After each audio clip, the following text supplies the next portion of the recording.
नमस्कार मित्रांनो परत एकदा तुमचं स्वागत सह्याद्रीच्या गडवाटेवर। आज आपण आलो आहोत निमगिरी आणि हनुमंतगड ही किल्ल्यांची जोडी पाहण्यासाठी। तुम्हाला पाठीमागे दिसतात महाराष्ट्रामध्ये तुम्हाला माहिती आहे बरेच असे दुर्ग जोडी आहे। चंदनवंदन आहे, मांगेतुंगी ऐकलंच आहे, पन्हाळा पावनगड आहे, याच्यासारख्या अनेक किल्ल्यांची तुम्हाला साखळी पाहायला मिळेल। त्याच प्रकारची दुर्ग जोडी म्हणजे निमगिरी हनुमंतगड। एका बाजूला जीवदन, चावंड, हडसर, शिवनेरी याची रांग, दुसऱ्या बाजूला शिंदोळा, भैरवगड मोरोशीचा आणि हरिश्चंद्रगड याच्या बरोबर मध्यात असणारा भौगोलिकदृष्ट्या एक महत्त्वाचं स्थान लाभलेला हा किल्ला फार लोकांना माहीत नसेल। ट्रेकर जे रेग्युलर येतात त्यांच्यासाठी ओळखीचा जरी असला तरी ऐतिहासिकदृष्ट्या किंवा महाराष्ट्रातील लोकांना फारसं माहीत नसलेली ही दुर्ग जोडी आता आपण बघणार आहोत। चला तर मग सर्वप्रथम या किल्ल्याच्या मध्यात म्हणजे सुरुवातीला वरती जाताना तुम्हाला विरगडी वगैरे दिसतील, हनुमानाचं मंदिरही दिसेल, त्यानंतर आपण जाणार आहोत। चला तर मग गावापासून पुढे आल्यानंतर शेती आहे। अगदी चढाई सुरू करण्याच्या अगोदरच तुम्हाला जुन्या मंदिराचे अवशेष पाहायला मिळतील। रेखीव मूर्ती आजही व्यवस्थित आहेत। रेखीव दगड, पाण्याचं टाकं किंवा आपण बांधीव तलाव म्हणू याला छोटेखानी, आणि मंदिरामध्ये कोरलेले जे दगड असतात तेही तुम्हाला सर्वत्र विखुरलेले आजही व्यवस्थित कोरीव काम पाहायला मिळतं। या अवशेषांवरून हा भाग किती जुना असावा हे तुमच्या लक्षात येईल। इथे एक भग्न अवस्थेतील मूर्ती पाहायला मिळते। या भागात एक मोठं युद्ध झालं असेल हे मात्र नक्की, कारण इथून पुढे गेल्यानंतर अनेक वीरगडींचा एक समूह पाहायला मिळतो, तोही आपण पाहू। परंतु हे आत्ताच्या काळात उभारलेल्या मंदिराच्याकडे जातानाही तुम्हाला इथे बघा खांब दिसत आहेत कोरीव, मंदिराच्या चौकटीला असावेत अशा प्रकारचे। हे जे आपण सुरुवातीला अवशेष पाहिले त्याचाच भाग असावा। आणि हे अलीकडच्या काळात उभारलेलं मंदिर, देवीचं मंदिर, देवीचं अस्तित्व जुनंच आहे, परंतु मंदिराची उभारणी अलीकडच्या काळातली आहे।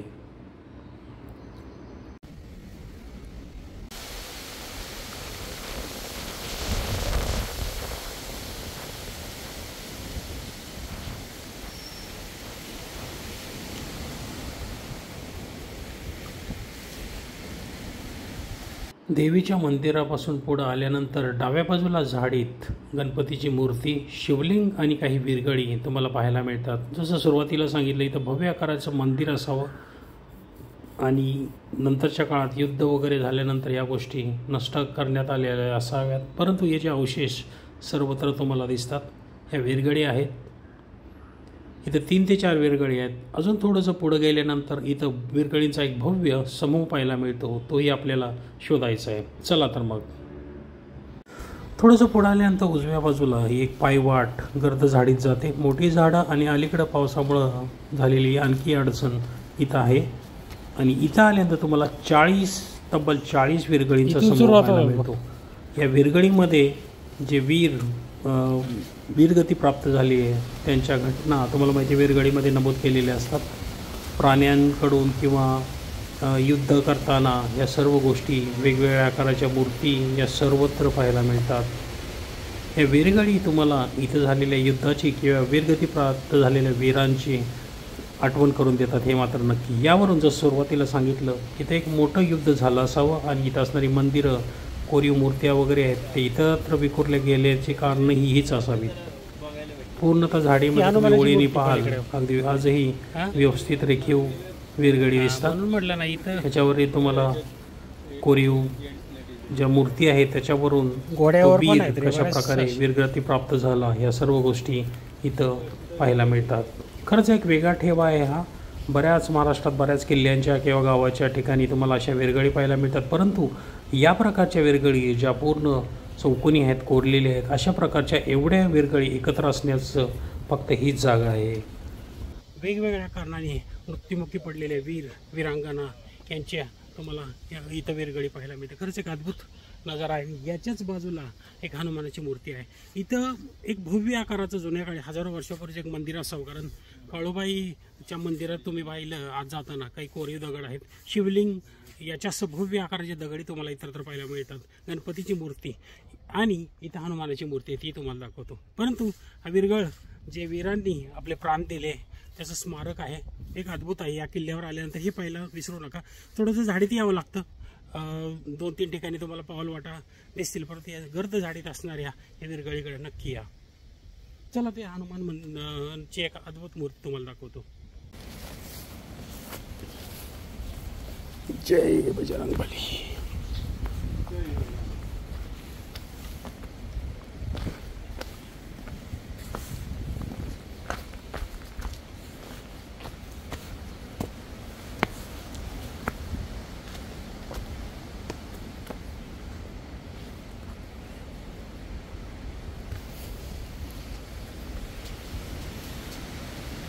जय बजरंगबली.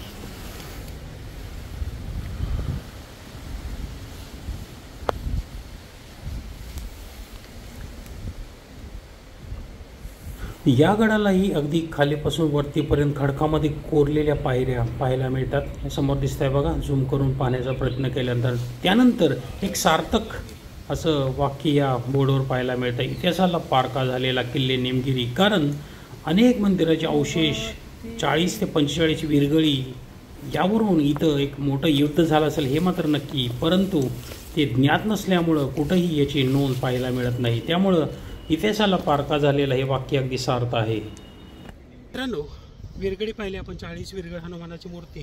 तिथून एक 10-15 मिनिटातच बऱ्यापैकी वरती आले बघा. जंगल संपून आता कड्याचा भाग सुरू झाला आहे. तुम्हाला जंगल दाखवण्याचा प्रयत्न करतो. हा आहे, जर तुम्ही खालून येताना किल्ल्याकडे तोंड करून उभं राहिला, उजव्या बाजूला जो दिसतो तो आहे निमगिरी, आणि त्याच्या विरुद्ध बाजूला आहे तो हनुमानगड.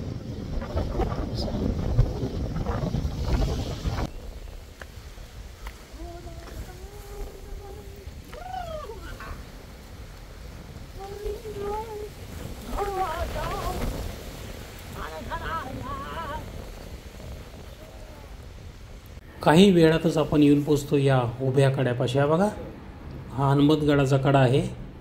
त्यानंतर मध्ये असणारी खिंड, या खिंडीतून वरती येताना तुम्हाला चढाई मात्र दमछाक करते. कारण सुरुवातीची भात शेती संपल्यानंतर मंदिराच्या अवशेष विरगळी हा भाग सोडल्यानंतर खडी चढाई चालू होते, आणि शेवटी असणारा कडा इथं आपण आता येऊन पोचलो आहोत.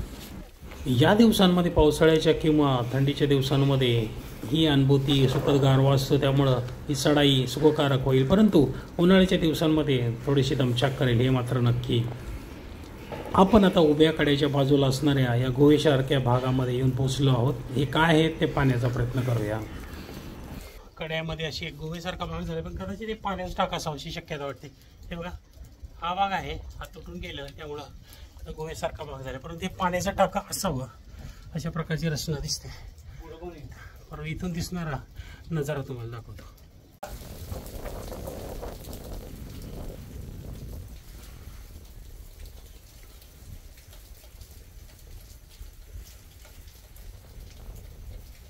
सावध रे, पाणी पाणी इथे तर लय काळजीपूर्वक चालायला. वरती पायऱ्यामध्ये मध्ये ब्रेक आहे.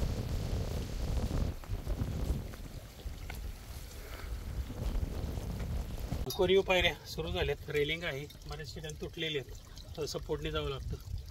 चला वरती जाऊया. आता इथून अगदी वरपर्यंत कोरलेल्या पायऱ्यांची रचना सुरू होते. काही ठिकाणी त्या तोडलेल्या आहेत किंवा ब्रिटिशांच्या काळात त्या तोडलेल्या असाव्यात, परंतु आता रेलिंग लावल्यामुळं वरती जाणारा भाग बऱ्यापैकी सुखकर झाला. परंतु एक खरंच तुम्ही कलावंतीन सुळका किंवा हरिहरगड या ठिकाणी लोकांनी केलेली गर्दी बघता, महाराष्ट्रात अशा अनेक किल्ल्यांमध्ये तुम्हाला अशा प्रकारच्या कोरीव रचना, कोरीव पायऱ्यांची रचना पाहायला मिळतील, परंतु इथं येणाऱ्या लोकांची संख्या अगदी नगण्य आहे. इतिहास किंवा किल्ले आणि याच्यामध्ये घडलेला पराक्रम याच्यासाठी येणाऱ्या लोकांची संख्या फारच कमी आहे. त्यामुळं रील्स वगैरे किंवा एखादा फोटो सेशनसाठी येणाऱ्यांची संख्या वाढली आजकाल. त्यामुळे हरिहरगड किंवा कलावंतीन या किल्ल्यांना जास्ती महत्त्व दिलं जातं.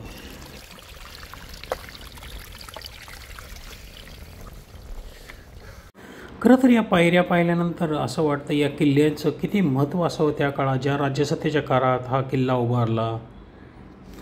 या किल्ल्याची रचना बघता तुम्हाला एक गोष्ट लक्षात येईल, सर्व बाजूनी कडा उंच असा असणारा नैसर्गिक संरक्षण कडा आणि त्यानंतर वरती चढण्यासाठी असणाऱ्या ह्या अवघड पायऱ्या, मध्यात असणारी खिंड आणि दरवाजा ही खिंडीच्या बाजूला आहे. यावरून या किल्ल्याचं एक वेगळं महत्त्व होतं, हे मात्र नक्की.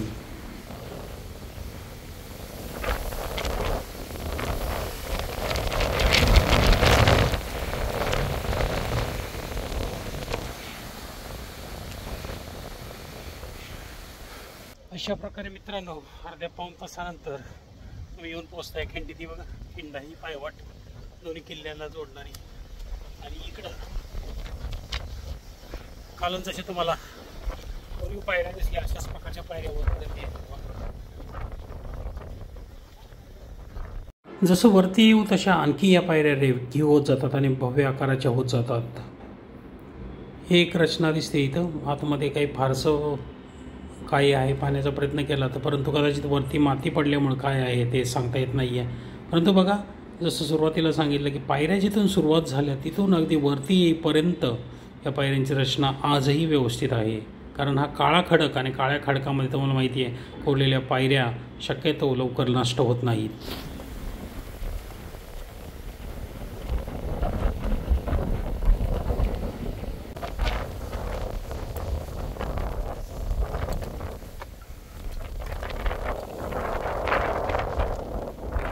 शिलागाव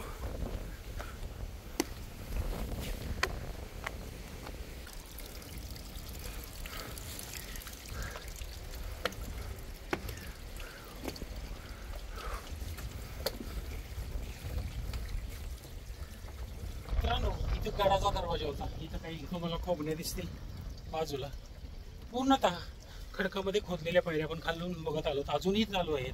आणि पारेकऱ्यांसाठीच्या देवड्या या सुद्धा खडकामध्ये खोदून काढलेली गुहा आहे, ती तुम्हाला दाखवतो.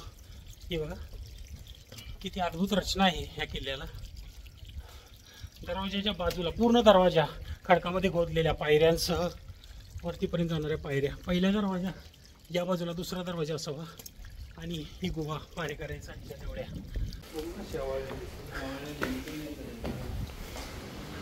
आणि इथंही खाली उतरण्यासाठी पायऱ्या बघा कोरलेल्या आहेत, पूर्णतः पडल्या तरी असल्या.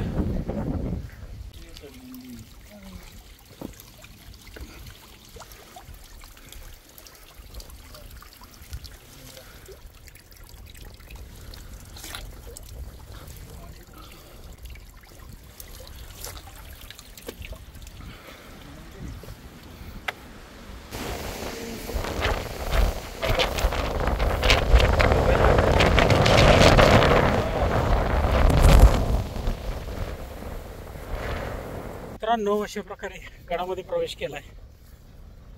एक अद्भुत नजारा पावसाळ्यात असणारा.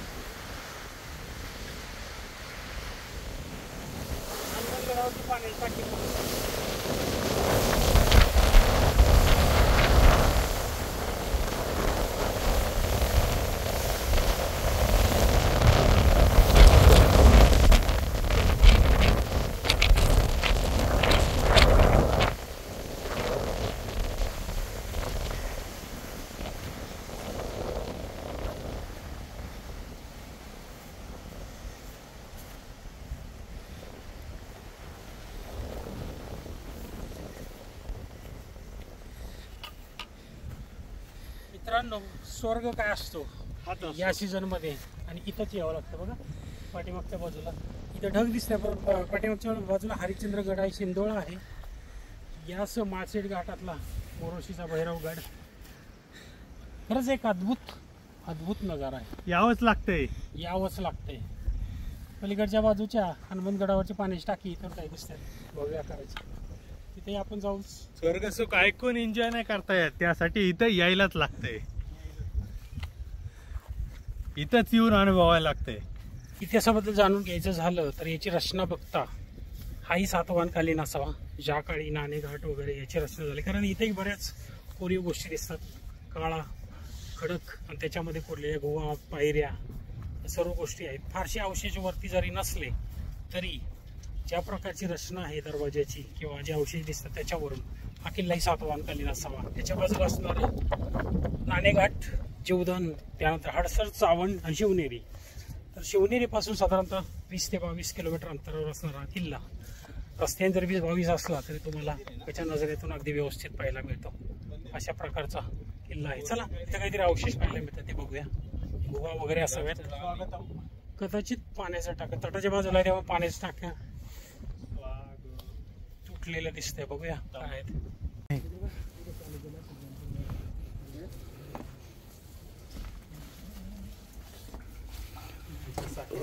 गुहा, हा ही गुहा. याच्या आतमध्ये आणखी एक छोटेखानी गुहा आहे. हे बॅटरी आहे का? बॅटरी याच्या आतमध्ये आणखी एक छोटेखानी गुहा आहे. छोटासा जाणारा दरवाजा जरी असला तरी आतमध्ये अशाच प्रकारची खोली आहे.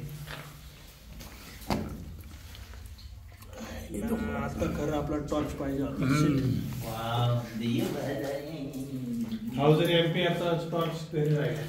पलीकडच्या बाजूला अशाच प्रकारची गुहा शीत झालेली आहे.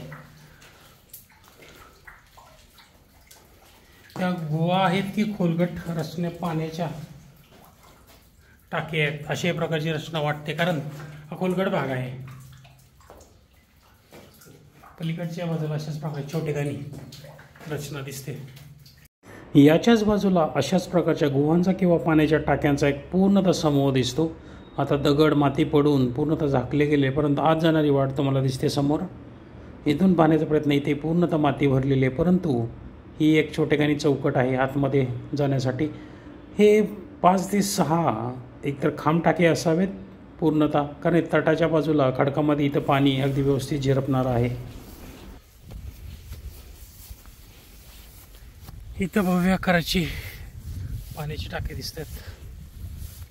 या किल्ल्यावरील पाण्याच्या टाक्यांची संख्या पाहिल्यानंतर लक्षात येते इथं किती शिबंदी असावी. ते एक भव्य आकाराचं दुसरं बाजूला असणारं पाण्याचं टाका दिसत आहे.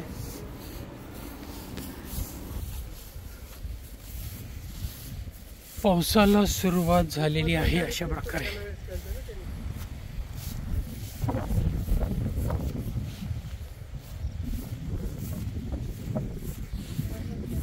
काही बांधकामाचे अवशेष दिसत आहेत. चौतरा आहे. समोरच्या बाजूला एक मंदिराचे अवशेष आहे, तिथे आपण जाऊ. एक कोरीव दगड विरगळी सारखं वाटतंय. हा पूर्ण चौतरा एक बांधकामाचे अवशेष असावेत. छोटे आणखी इथं पाण्याची टाकी आणि एक मंदिर आहे. त्याच्यामध्ये एक गजात लक्ष्मीचं जे पाण्याची टाका आहे. मध्ये खोदलेली अनेक पाण्याची टाकी आहेत आणि मंदिरामध्ये गजात लक्ष्मीचं मूर्ती पाहायला मिळेल. अनेक शिवलिंगे आहे, ते पाण्याचा प्रयत्न करू आपण. याच्यासह याही बाजूला बरीच पाण्याची टाकी आहेत, ही आपण बघू. प्रथम शंभो शंभो शंभो शंभो शंभो शंभो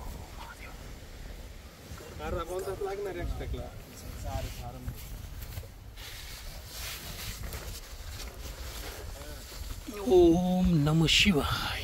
मित्रांनो, हे आहे गजांत लक्ष्मीचं शिल्प. मंदिर असावं एक भव्य आकाराचं, त्याच्यामध्ये असणारं दुर्मिळ असं शिल्प आहे. या गडावरच पाहायला मिळतं. आणखी 2 भव्य आकाराचे पाण्याचे टाके खडकामध्ये पूर्णतः खोदलेले आणि अगदी व्यवस्थित असे पाणी असणारे समोर दिसतात बघा तुम्हाला. 2 टप्प्यावरती, जेणेकरून या टाक्यांमध्ये पाणी भरल्यानंतर पुढच्या टाक्यांमध्ये पाणी जावं अशा प्रकारची रचना आहे.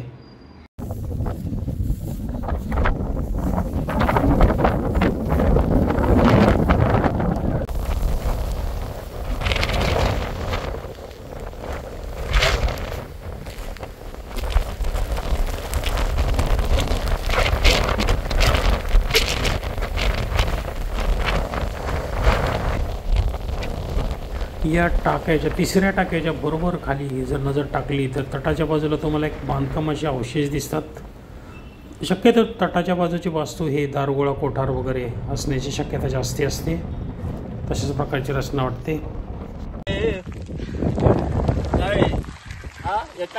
किशोर, अरे गप ना, जीव दे की गप.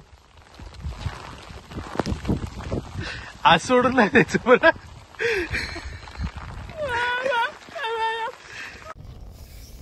मित्रांनो, इथं जेवायला बसलो होतो टाक्याच्या बाजूला, तेवढ्या जोरदार पावसाची सर आली. या पावसामध्ये एक वेगळ्या प्रकारचं जेवण झालंय. तर या गडावरील पाण्याची टाकी, मंदिराचे अवशेष, वाड्यांचे अवशेष आणि या पूर्ण गडाला निमगिरीला प्रदक्षिणा करून आपल्याला जायचं पलीकडं हनुमान गडावर. मग त्यात खिंडीत उतरायचं पलीकडं थोडीशी तटबंदी आणि पाण्याची टाकी, एवढ्याच गोष्टी आहेत. हे पाहण्याचा आपण प्रयत्न करू. चला तर मग या गडावरून उतरूया आता. पायऱ्या तुम्ही कोरीव पाहिल्यास, पण बऱ्याच ठिकाणी तुटलेले, त्यामुळं पाणी वाहत असल्यामुळे काळजीपूर्वक जावं लागतं. परंतु सुरुवातीला सांगितलं, निसर्गाचं एक अनुकरूप पाहायला मिळालं परत एकदा सह्याद्रीत. चला तर मग उतरूया आता निमगिरी आणि जाऊया हनुमान गडाकडे.